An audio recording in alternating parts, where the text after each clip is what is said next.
നമസ്കാരം. 1947 നവംബറിൽ വിഭജനത്തിന് ശേഷം ഭാരതവും പാകിസ്ഥാനും തമ്മിലൊരു കരാറിൽ ഒപ്പിട്ടു. ആ കരാർ അനുസരിച്ച് ഭാരതം പാകിസ്ഥാന്റെ ഖജനാവിലേക്ക് 55 കോടി രൂപ കൈമാറണം. ഈ 55 കോടി രൂപ അവിഭക്ത ഭാരതത്തിന്റെ ആസ്തിയിൽ പാകിസ്ഥാൻ ഉണ്ടായിരുന്ന വിഹിതമായിരുന്നു. എന്നാൽ കരാർ ഒപ്പിട്ട് ഏതാണ്ട് 2 മണിക്കൂറിനുള്ളിൽ സർദാർ പട്ടേലിന്റെ നിർദ്ദേശപ്രകാരം ഭാരതം പാകിസ്ഥാനെ അറിയിച്ചത് 55 കോടി രൂപ പാകിസ്ഥാന്റെ ഖജനാവിലേക്ക് കൈമാറാം. പക്ഷെ അത് കാശ്മീരിന്റെ കാര്യത്തിൽ ഒരു സെറ്റിൽമെന്റ് ഉണ്ടായതിനു ശേഷം മാത്രമായിരിക്കും.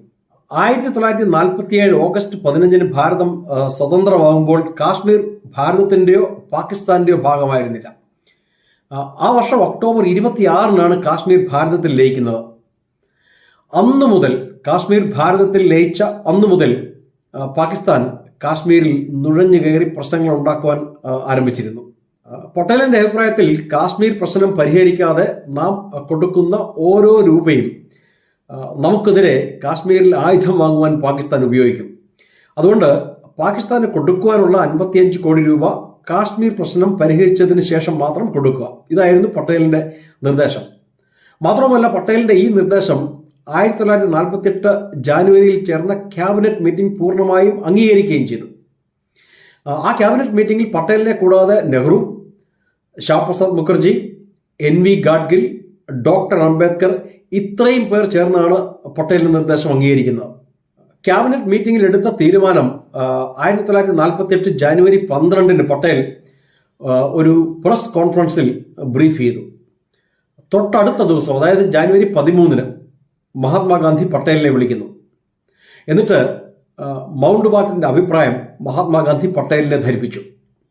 55 കോടി രൂപ പാകിസ്ഥാന് കൊടുക്കാതിരിക്കുന്നത് അധാർമികമാണ് എന്നാണ് മൗണ്ട് ബാറ്റന്റെ അഭിപ്രായം.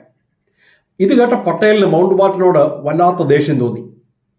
മൗണ്ട് ബാറ്റൻ കാര്യങ്ങൾ മനസ്സിലാക്കാതെയാണ് അഭിപ്രായം പ്രകടിപ്പിക്കുന്നത് എന്ന് മഹാത്മാഗാന്ധിയോട് പട്ടേൽ പറഞ്ഞു. പാകിസ്ഥാൻ കാശ്മീരിൽ ആക്രമണം അഴിച്ചു വിട്ടുകൊണ്ടിരിക്കുന്ന സമയമാണെന്ന് ഓർക്കണം. ആ അവസരത്തിൽ പോലും ഭാരതത്തിന്റെ ആദ്യത്തെ ഗവർണർ ജനറൽ ആയിരുന്നു കൊണ്ട് പാകിസ്ഥാൻ അനുകൂല നിലപാടാണ് മൗണ്ട് ബാറ്റൻ എടുത്തിരുന്നത്.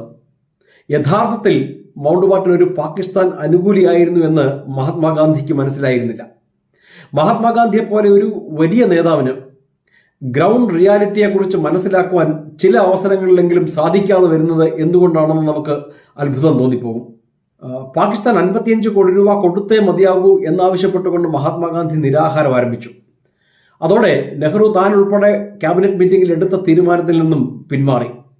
മഹാത്മാഗാന്ധിയുടെ ഒട്ടുമിക്ക നിരാഹാര സമരങ്ങളും ബ്രിട്ടീഷുകാർക്കെതിരെയുള്ളവയായിരുന്നില്ല, കോൺഗ്രസിനും ഇന്ത്യക്കാർക്കുമെതിരെയായിരുന്നു. പ്രത്യേകിച്ചും കോൺഗ്രസിനെ തന്റെ വഴിയിലേക്ക് കൊണ്ടുവരുവാൻ വേണ്ടിയുള്ളതായിരുന്നു. മഹാത്മാഗാന്ധി നിരാഹാരം കിടക്കുമ്പോൾ യഥാർത്ഥ പ്രശ്നങ്ങളിൽ നിന്നും മാറി അദ്ദേഹത്തിന്റെ ജീവൻ രക്ഷിക്കുക എന്നതാവും ഇന്ത്യയുടെ പ്രശ്നം. അതുതന്നെ ഇവിടെയും സംഭവിച്ചു. പട്ടേലിന്റെ അഭിപ്രായത്തെക്കാൾ മൗണ്ട് ബാറ്റന്റെ അഭിപ്രായമാണ് ഗാന്ധിജിക്കും നെഹ്റുവിനും ശരിയായി തോന്നിയത്. അതേ തുടർന്ന് ക്യാബിനറ്റ് ഡിസിഷൻ പിൻവലിച്ചു. പട്ടേൽ ഒരിക്കൽ കൂടി പരാജിതനായി.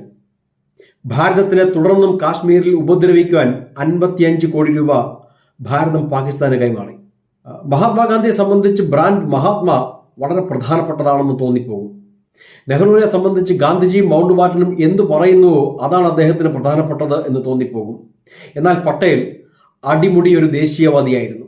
സ്വന്തം ഇമേജ് ആയിരുന്നില്ല അദ്ദേഹത്തിന്റെ മുൻഗണന, രാജ്യത്തിന്റെ താല്പര്യമായിരുന്നു. ഏതായാലും ഗാന്ധിജിയും നെഹ്റുവും വിജയിച്ചു, പട്ടേലും രാജ്യവും പരാജയപ്പെട്ടു. ഒരു തരത്തിൽ പറഞ്ഞാൽ പരോക്ഷമായി മഹാത്മാഗാന്ധിയുടെ വധത്തിന് തന്നെ കാരണമായത് 55 കോടി രൂപ പാകിസ്ഥാന് നൽകുവാനെടുത്ത തീരുമാനമായിരുന്നു. ഗോഡ്സെയുടെയും കൂട്ടുപ്രതികളുടെയും ആദ്യത്തെ ടാർഗറ്റ് മഹാത്മാഗാന്ധി ആയിരുന്നില്ല, ജിന്നയും മുസ്ലിം ലീഗ് നേതൃത്വമായിരുന്നു. ഗാന്ധിജി പാകിസ്ഥാന് വേണ്ടി നിരാഹാരം ആരംഭിച്ചതോടെയാണ് ഗാന്ധിജി അവരുടെ ടാർഗറ്റ് ആയതും വധിക്കപ്പെടുന്നതും. Thank you so much. മറ്റൊരു നെഹ്റുവിയൻ ബ്ലണ്ടറുമായി അടുത്തയാഴ്ച കാണുന്നതിനും വരെ വന്ദേ മാതരം.